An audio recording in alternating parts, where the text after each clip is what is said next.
폭삭 수가수다 보신 분? 네. 무슨 뜻인지는 아십니까? 제 아버지가 젊으셨을 때 동기분 중에 한 분이 제주도 분이셨어요. 결혼을 해서 며느리가 처음 제주도를 도착을 했는데 70년도입니다. 그 부둣가에 시어머니가 나오셔가지고는 며느리 손을 꼭 붙잡고 아유 속았어. 며느리가 몇 날 며칠을 잠을 못 잔 거예요. 그리고 나서 다시 육지로 돌아와가지고 남편에게 심각하게 물었습니다. 여보, 솔직하게 지금이라도 얘기를 해. 내가 다 용서해 줄게. 그 남편이 왜? 그랬더니 어머니가 나를 보자마자 속았다 그러는데 도대체 내가 뭘 속았는지를 몰라가지고 잠을 못 잤다 그랬더니 남편이 막 웃으면서 그게 제주도 말로 수고했다는 뜻이야. 폭삭 수가수다. 엄청나게 고생했다 이런 뜻이죠. 그 드라마를 보신 분들은 알겠지만은 저는 전반부에 조금만 보고 안 봤어요. 근데 다 볼 예정입니다. 근데 다 보신 목사님이 그런 말씀을 하시더라고요. 우리 인생하고 너무 닮아 있어서 너무 재밌는데 그래서 짜증이 난대요. 우리나라 드라마는 반전이 있지 않습니까? 고생하다가도 잘 되고 누명을 썼다가도 잘 되고 권선징악이 있는데 이 드라마는 거의 그런 게 없는 것처럼 보인다고 그러면서, 그런데 그 안에 주인공들을 통해서 느껴지는 삶의 무게, 이것이 이 마음속에 가만히 자리를 잡는데 그것 때문에 동감이 돼서 눈물도 나고 좋은데 그것 때문에 너무 속상하다는 얘기죠. 여러분들 삶의 무게가 얼만큼 될 것 같습니까?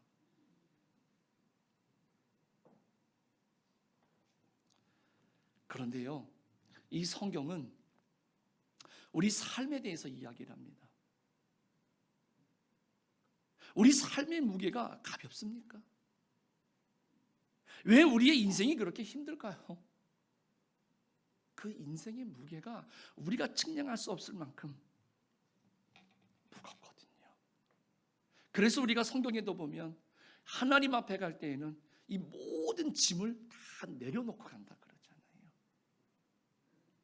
그런데 저는 그런 재주는 없습니다만은 이런 무거운 주제들을 어떤 분들은 참 편안하게 말씀을 하시는데 듣다 보면은 그 주제나 그 무게감을 가슴으로 느끼게 한다는 거죠.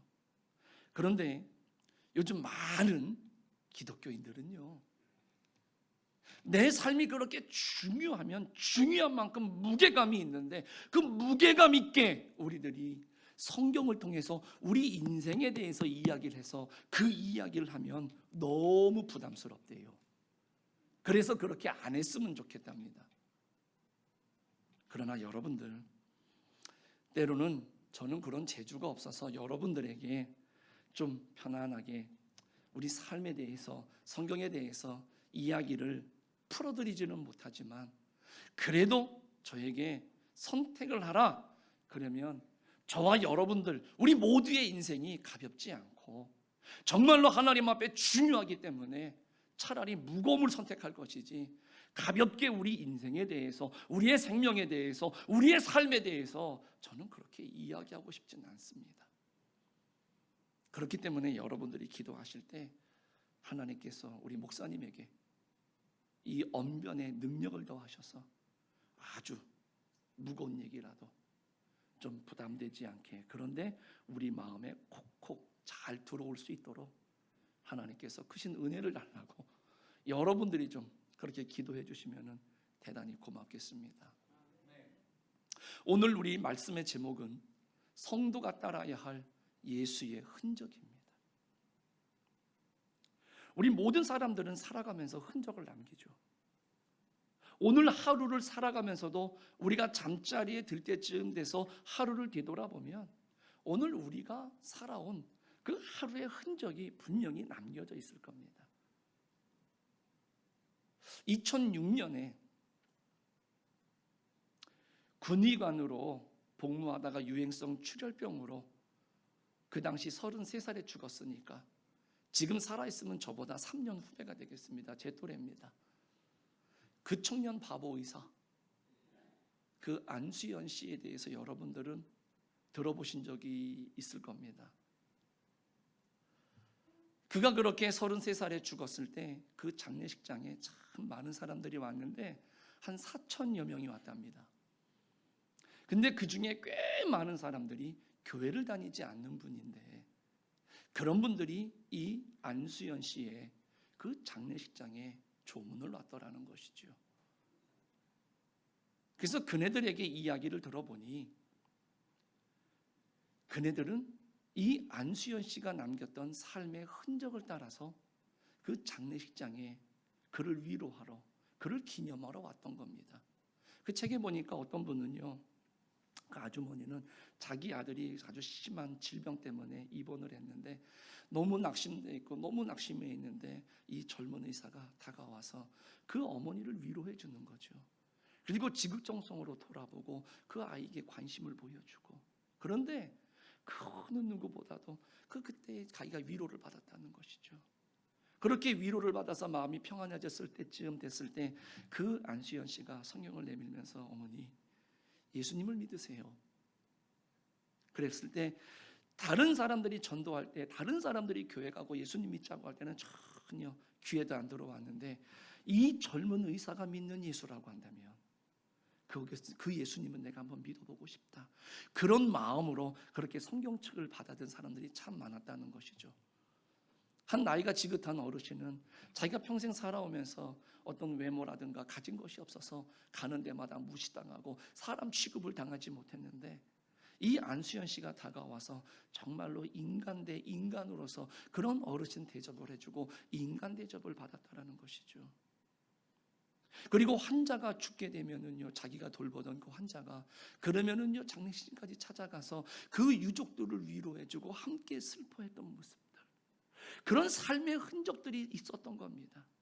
그랬는데 그 흔적을 남기고 이 33살의 이 젊은 의사가 하나님 나라로 갔을 때에 많은 사람들은 그 사람이 살았던, 그 젊은 의사가 살았던 그 삶의 흔적을 따라서 그곳에 함께 모여서 같이 슬퍼하고 같이 마음을 나누었다라는 것이죠. 세상에는요, 사람들이 살고 간 많은 흔적들이 있습니다. 그리고 많은 사람들은 그 흔적을 기억하면서 그 뒤를 따라가면서 살아가고 있죠. 그 폭삭 속았수다라고 하는 그 드라마 속에서도 보면은요, 그 주인공이 그 어머니를 기억하고 부모를 기억하고 또 내 자녀와의 관계 속에서 그런 삶의 흔적들을 따라가는 삶의 모습인 것이죠. 오늘 베드로는 이제 우리 그리스도인에게 성도라고 한다면 우리는 과연 누구의 흔적을 따라가야 되겠느냐 라는 것을 우리들에게 이야기해주고 있습니다. 바로 우리가 따라가야 될 흔적은 예수 그리스도의 흔적입니다. 세상에 많은 사람들은요, 자신이 원하는 삶에 가장 가까운 사람의 흔적과 자취를 따라서 살아갑니다. 하지만 기독교인은 그렇지 않습니다. 그리스도인은 사람이 아니라 예수 그리스도의 삶의 흔적을 따라서 살아가는 사람인 줄로 믿습니다. 많은 사람들이 예수님이 아닌 세상에 성공하거나 그 유명한 사람들, 그래서 내가 존경할 수 있을 만한, 그리고 내가 닮고 싶은 그런 사람들의 흔적을 따라서 살아가고 있지만 궁극적으로 생각해 보면 그 사람의 흔적은 따라갈 만한 대상이 아니고 그 사람은 우리들이 흠모할 만한 대상이 아니라는 것이죠. 왜냐? 내 눈에는 굉장히 특별하게 보일런지는 모르겠지만 그 사람 역시도 길을 잃은 양과 같은 존재이기 때문에 그렇습니다. 그래서 오늘 본문 25절에서 너희가 전에는 양과 같이 길을 잃었더니 이제는 너희 영혼의 목자와 감독 되신 이에게 돌아왔느니라, 이렇게 말씀하고 있습니다.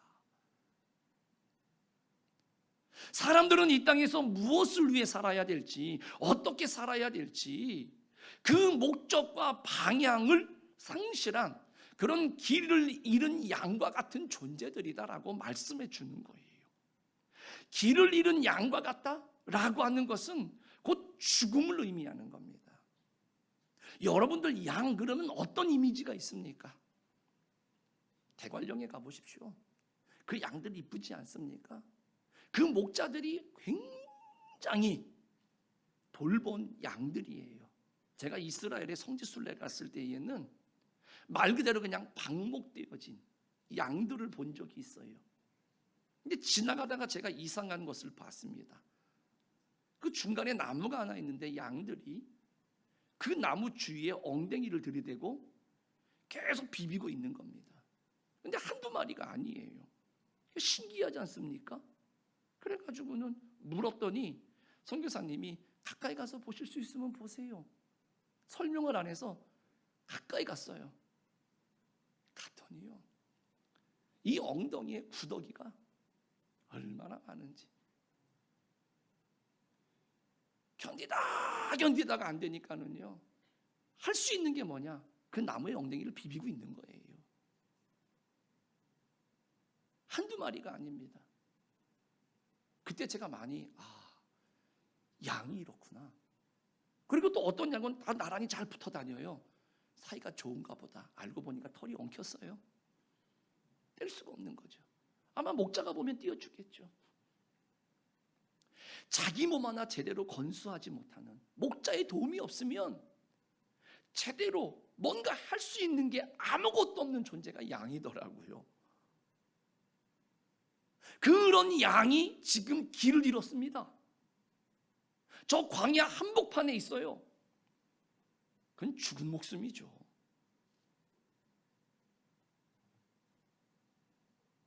우리 사람들은요, 이와 같다는 겁니다.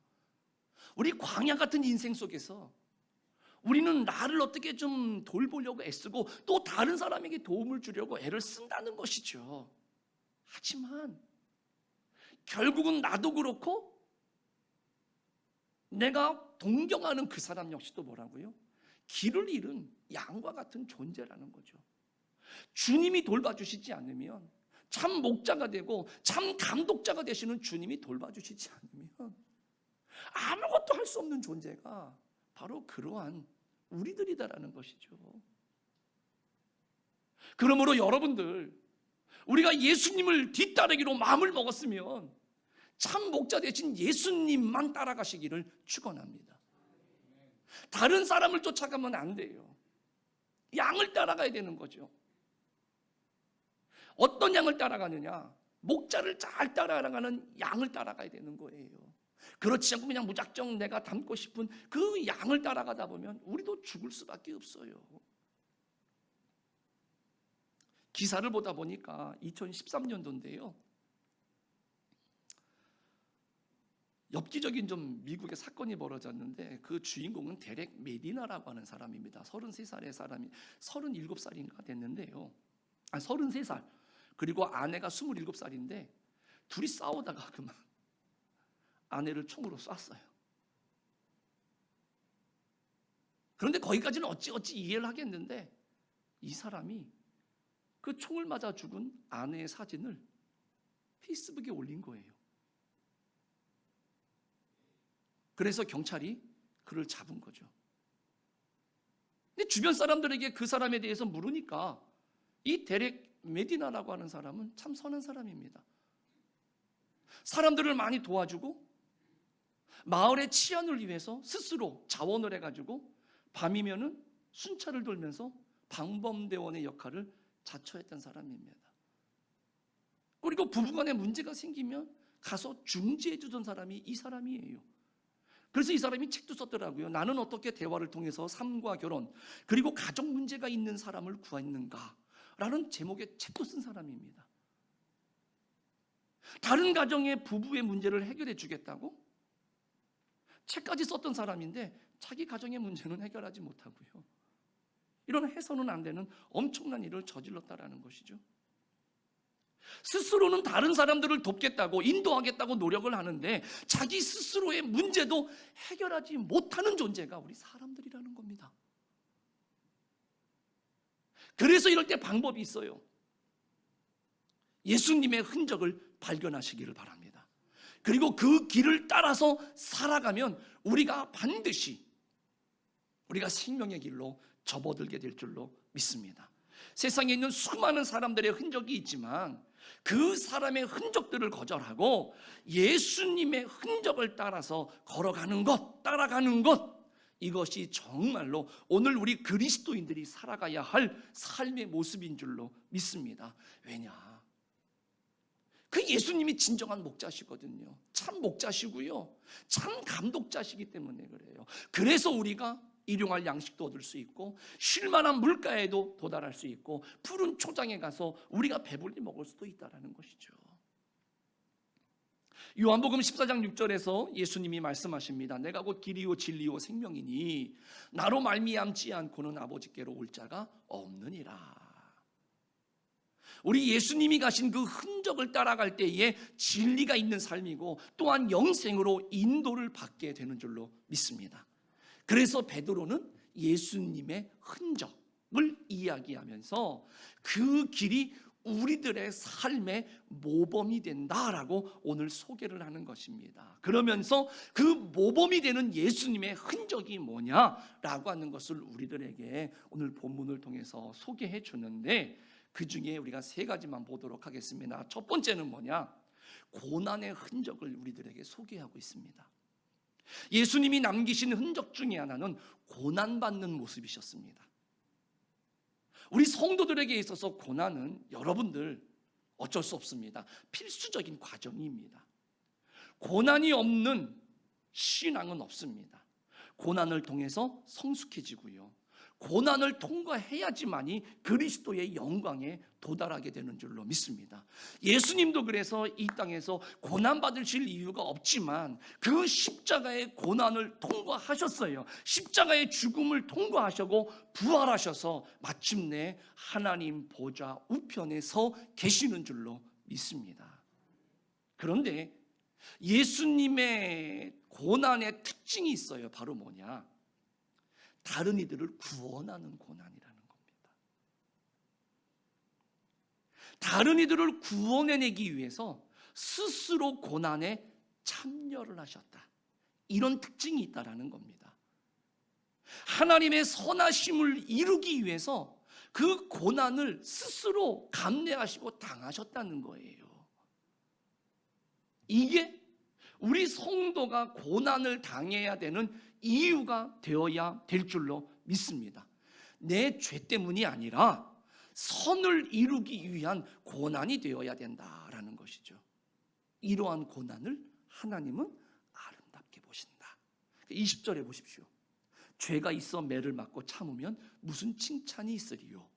그러나 선을 행함으로 고난을 받고 참으면 이는 하나님 앞에 아름다움이니라 말씀합니다.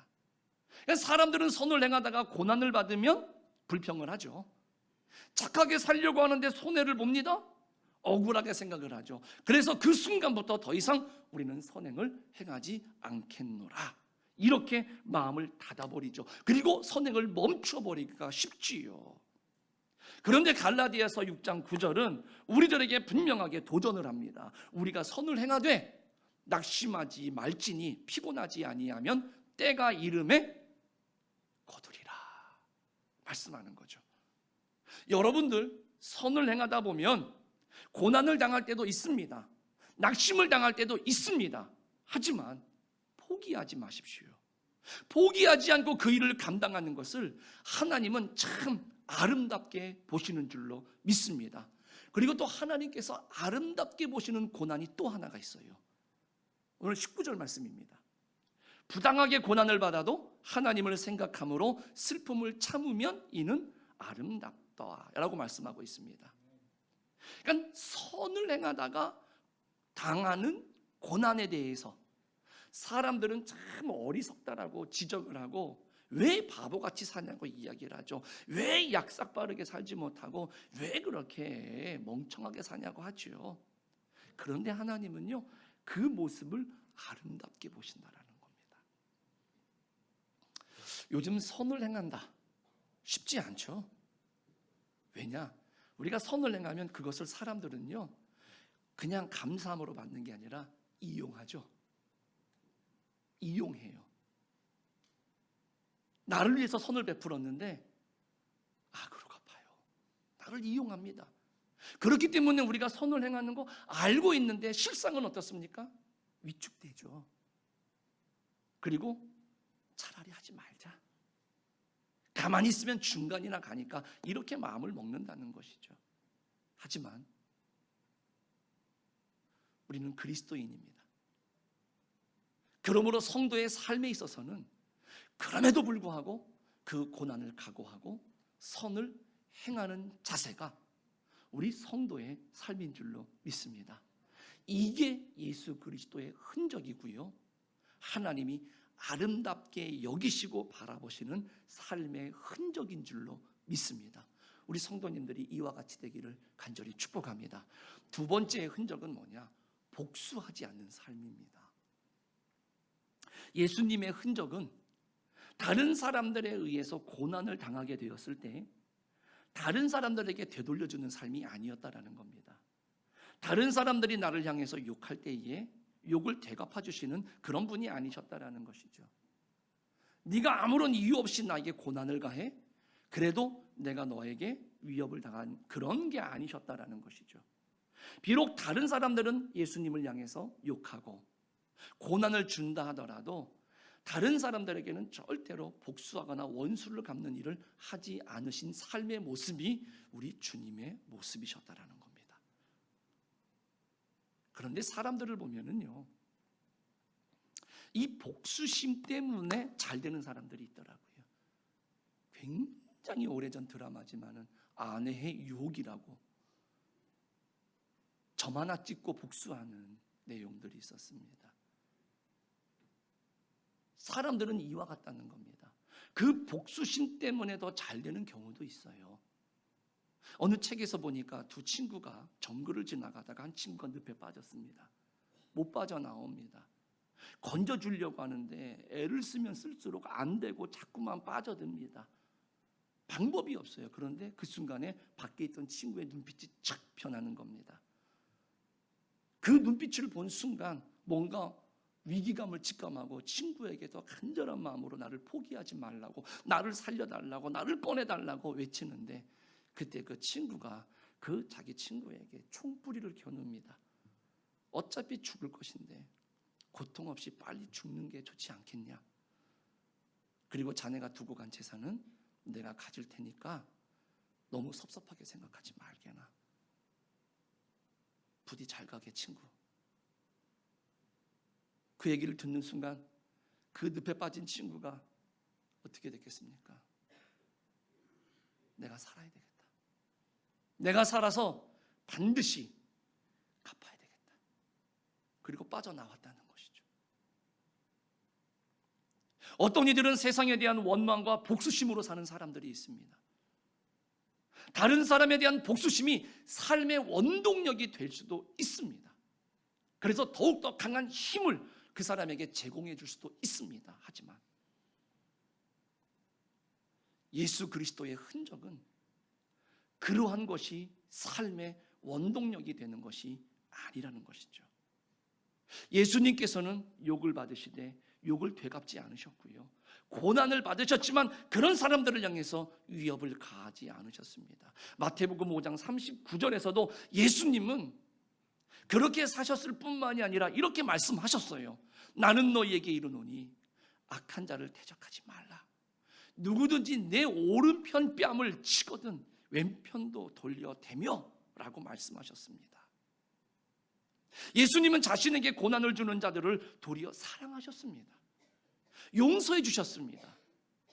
앙심을 품고 사는 것이 아니라 그런 사람들을 향해서 사랑을 품고 살았던 것이죠. 주님, 지금 이 사람들은 자기네들이 하는 일을 모릅니다. 무슨 죄를 짓는지도 모릅니다. 주님, 불쌍히 여겨주시고 불쌍히 여겨주십시오.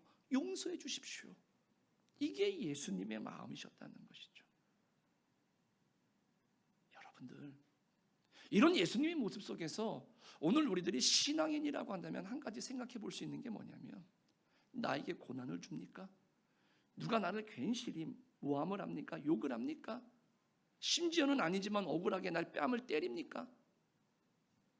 그런데 그런 사람들은 내가 담당할 몫이 아니라는 것이지요. 예수님께서는 그러한 사람들을 오직 공의로 심판하시는 하나님께 부탁하셨어요. 그 판단의 몫은 하나님의 몫이라는 것이죠. 여러분들, 그렇기 때문에 오늘 누군가로 인하여서 여러분들 지금 아픔을 겪고 있으십니까? 다 하나님께 맡겨드리시기를 간절히 축복합니다. 나를 고통스럽게 하는 그 존재가 내 가족일 수도 있고요, 이웃일 수도 있고요, 성도일 수도 있고요, 친구일 수도 있고요, 직장 동료일 수도 있고요, 많이 있겠습니다만은요, 그런 사람들을 향해서 우리가 욕하고 정죄하는 것이 아니라 하나님의 공의에 맡겨드릴 수 있는 저와 여러분들 되시기를 축복합니다. 그리고 그 사람에 대해서는 예수님이 하셨던 것처럼 사랑하면서 섬기는 거예요. 오늘 베드로가 그 예수님의 흔적을 소개하면서 복수하지 않는 예수님의 삶의 흔적을 우리들에게 보여주면서 우리들도 그렇게 살아야 된다라고 이야기를 합니다. 우리가 주님의 뒤를 따르는 예수님의 사람들입니까? 주님의 자녀십니까? 그렇다라고 한다면 우리도 그와 같은 흔적이 나를 통해서, 우리를 통해서 나타나시기를 주님의 이름으로 축복합니다. 마지막 세 번째로는요, 예수님이 보여주시는 흔적은 죄에 대해서는 죽고 의에 대해서는 살으셨던 흔적입니다. 베드로는 예수님께서 친히 나무에 달려 돌아가신 이유가 뭐냐?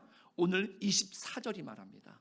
우리로 죄에 대하여 죽고 의에 대하여 살게 하려고, 이렇게 말씀하고 있는 겁니다.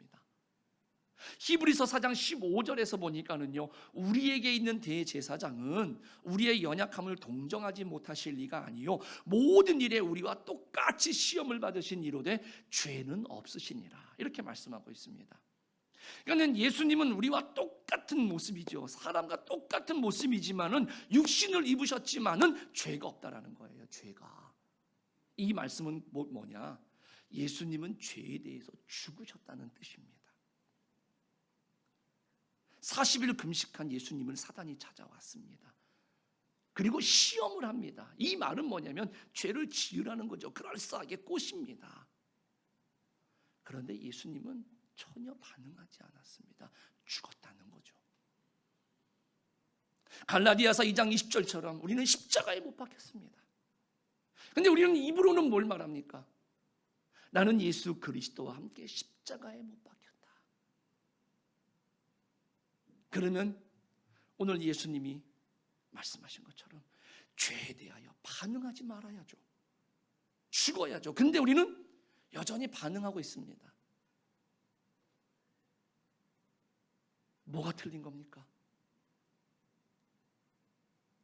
오늘 정말로 내 입술의 고백처럼 내가 십자가에 예수님과 함께 죽었으면 우리는 죄에 대해서 죽어야 되는 줄로 믿습니다. 그래서 우리 그리스도인들은 죄에 대해서 죽는 삶을 살아야 되는 것이죠. 나의 죄성을 십자가에 못 박는 거예요. 이게 내가 살아 역사하지 않도록 십자가 앞에 나를 죽이는 것이죠. 그래야 우리가 의로운 삶을 살 수 있는 것입니다. 의로운 삶의 기초가 뭡니까? 하나님의 말씀에 순종하며 따라가는 삶이라는 겁니다. 예수님의 삶이 선하고 의로웠던 것, 그것은요 하나님의 말씀에 순종함으로 따라서 행했기 때문에 예수님의 삶이 의로웠던 것이지요. 길을 잃은 양과 같은 사람들은 하나님의 말씀대로 순종하면서 살아간다라고 한다면 처음에는 아니겠지만 점차 어떻게 될까요? 생명의 길로, 진리의 길로 돌아오게 되는 줄로 믿습니다. 그래서 우리들은 어느 순간 내가 의식하지 못했지만 예수님께서 하나님의 말씀을 따라서 걸으셨던 그 말씀의 길, 그 진리의 길과 생명의 길을 향해서 우리들도 잘 따르고 있게 되더라라는 것이지요. 여러분들, 오늘 우리 교회에 제가 생각해 보니까 저는 이제 2년밖에 안 됐지만 처음부터 이 교회와 함께 하셨던 우리 많은 성도님들을 생각해 보면 여러분들이 이 교회 안에서 신앙생활 하셨던 그 흔적이 고스란히 남아있지 않겠습니까? 늘 깨어서 기도했던 흔적, 내 몸처럼 교회를 청소하고 돌보는 흔적, 함께 공동체 생활을 하는 많은 성도들과 이 교회에 함께하는 모든 이웃들을 사랑하고 돌봤던 흔적들, 고난 중에 감사하면서 기뻐했던 흔적들, 가정에서도 여러분들이 배우자나 자녀들에게 남기는 흔적들이 있지 않습니까? 이웃과 직장에서 남기는 흔적들이 있지 않습니까? 우리가 사는 이 사회에 남기는 우리 교회의 흔적도 있지 않겠습니까? 그런데 중요한 건 뭐냐? 그 흔적이 예수님의 모범을 따르는 흔적이 되어야 될 줄로 믿습니다. 죄에 대해서는 죽고 하나님의 의에 대해서는 사는 흔적이 되어야 된다는 것이죠. 정리해 보겠습니다. 오늘 우리가 삶에, 우리 교회 안에도 그렇고 많은 교회가 참 문제 가운데 있죠. 왜 그럴까요? 예수님께서 잘못해서요? 아닙니다.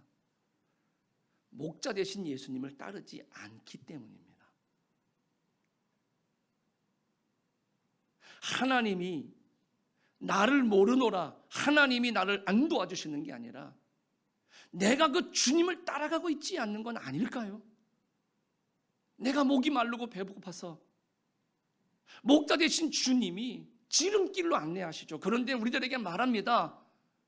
빨리 가서 네 목마름을 채워줄 수 있고 네 배고픔을 채워줄 수가 있는데 지금 이 지름길은 조금 어둡단다.